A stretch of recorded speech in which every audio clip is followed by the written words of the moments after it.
Order.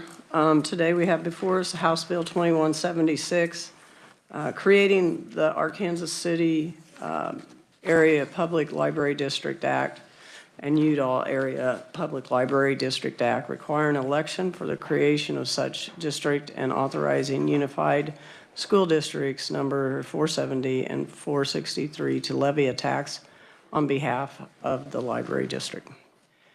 So this is a continuation of a hearing that we did not finish. And Mike, I don't think you had a chance to speak last time, so why don't you come up?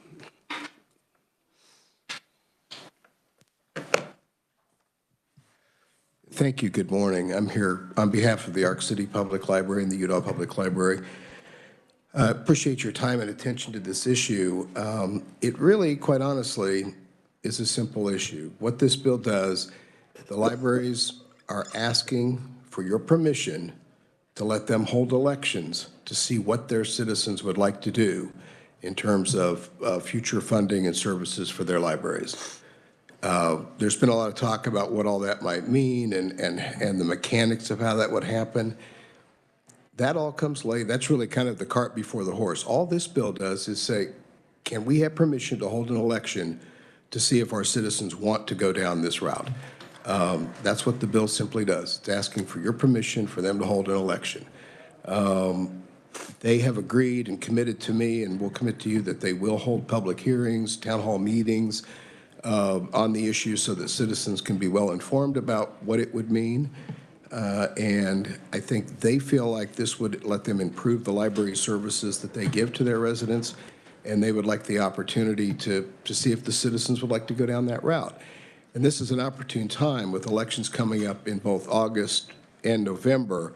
They wouldn't have to do a special election. They could just simply put it on one of those two ballots that would work out. So again, we would ask your support for this to let those folks have an election.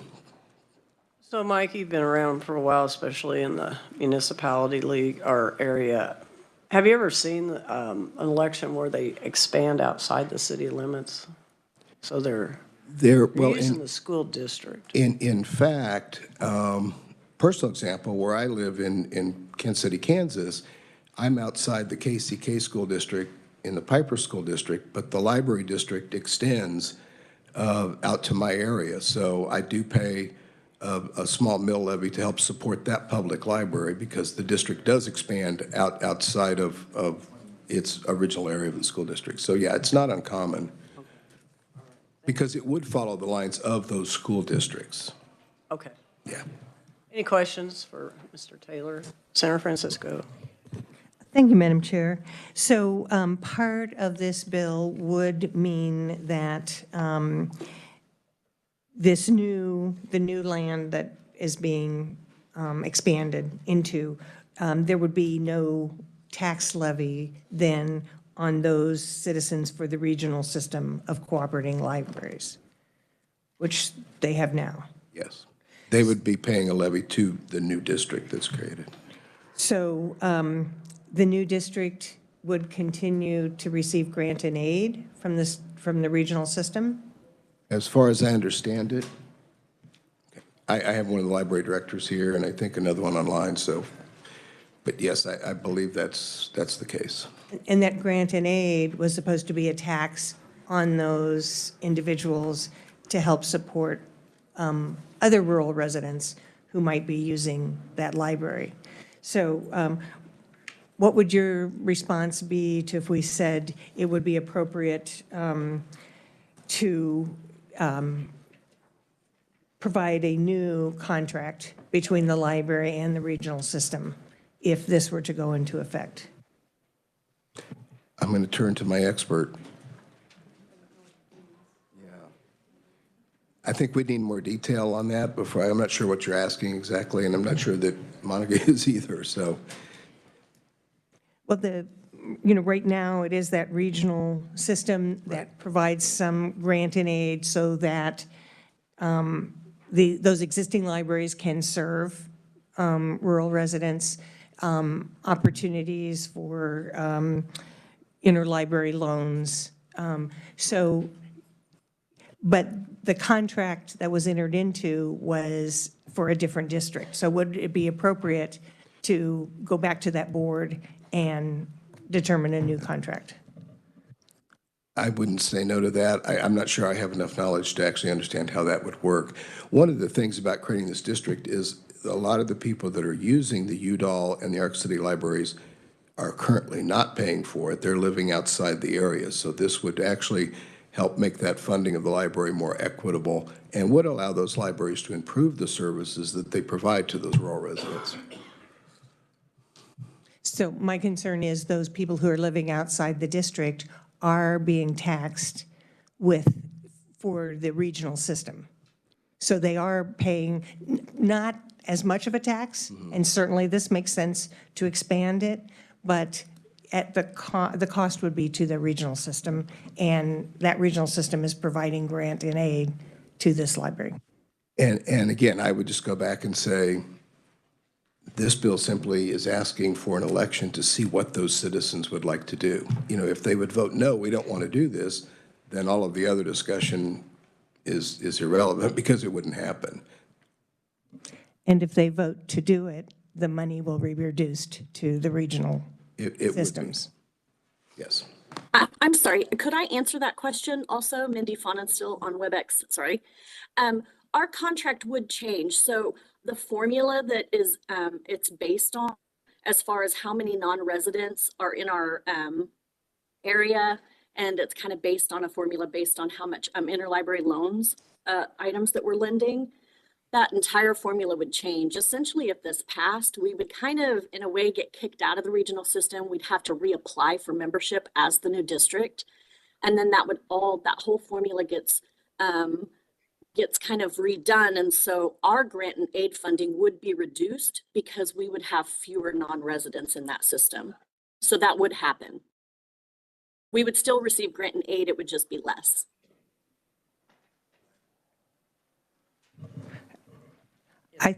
I think there's some other people in the audience that might be able to answer that question as well. So, but I have no more questions for you. Thank you so much. And I'll clarify, Mindy, who you just heard from, is the director of the Arkansas City Public Library. Senator Thompson. Then Thank you, Madam Chair. Thank you, sir. If all we're looking for is an election to determine their, how those people feel about this situation, it seems like the bill is putting the cart before the horse, already forming the authorization for a library district. Why can't we just hold elections once you determine what their will is, then come to us with this to form that new district? I would probably look at Jason to help answer that. This sets out, if the voters vote yes, these are the steps that would happen, that would be required by statute, how that new board would be set up and all of that. I think it's just simply laying out, if the vote is yes, these are the steps that you have to follow by state law to make that happen. It just feels like it's a cart before the horse to me, because you've got a statute forming something that we don't even know if it's going to be formed. Well, I think one of the advantages of that, Senator, is it will, in these town halls, let the library folks explain to the citizens, if you vote yes, here's what's going to happen. We'll establish a district, these people will be appointed, and all of those details that are in there. So it will help the voters understand a little bit more what they're voting for, I think. But they could put that on a proposition in an election, however, without having to have a bill passed, correct? No. No, you have to have the permission for them to even have the election. Okay. Jason. Yeah, maybe Jason, Jason could did you- clarify on that for me. Yes, Madam Chair, members of the committee, if you were to propose a question submitted election on the creation of a district, you have to have the statutory authority to do so. And that statutory authority is going to specify what you can actually put on the information in front of the voters. And so anything that is not authorized specifically by the statute to go in front of the voters cannot be included on any proposition that's presented to the voters. And that is why in most cases when creating a new taxing district, it is done largely in this form to specify the creation of the district and the board and the tax levy authority, so all that information can be presented to the electorate. Okay. I understand. So it's all that detail has to be in place before we can have an election, or before they can have an election to make that determination. Okay, that answers that. Thank you. Senator Dahl. Thank you, Madam Chair. Vice Chair, Madam Chair, who am I addressing now since she came back? Thank you, Madam Chair.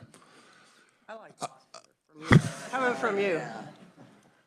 I don't know, this is more of a statement than a question. I don't know how more democratic we can make this thing. We're going to have an election through the district of this library district, and they're going to get to determine whether this is okay or not. Is this the way I understand it? Correct. And they're going to have an election. If they decide they don't want it, you don't have the new mill levy or whatever. Right. The small increase. And if they want it, you have a small increase because that's what the people wanted, the majority of people. Yes. This is pretty simple, I think. I don't know how much more you can get Democrat in here. Thank you. Senator Straub. Thank you, Madam Chair. If this removes them from the district library system, do they have to accept them back if they apply to as a new entity? Does the district library system have to accept them back into the? I would like to refer to Mindy again, who's online, because she runs the library down there. Mindy? Yes, I think there's some policy changes going through right now that basically it is in our best interest to join the regional system. And that is our intention also. We have no intention of not rejoining the regional system. Did you have a question? Senator Fasco. Thank you, Madam Chair. Mindy, you testified the other day, didn't you say, make a statement that the individuals living in that area already wanted to add funds for this project? Yeah, a lot of the people that I've spoken to are in support of this. And these are people that live outside of city limits also. It's probably important to know that we have 2 elementary schools that are also outside of our city limits that we also provide services to, so. Senator Francisco. Thank you, and this is for Mindy as well. Where would I see in this bill the obligation or the change that the library would no longer be part of the regional library district? I'm not sure if that language is in the bill. I think that that's just kind of the procedure of how it would work. I'm not entirely sure.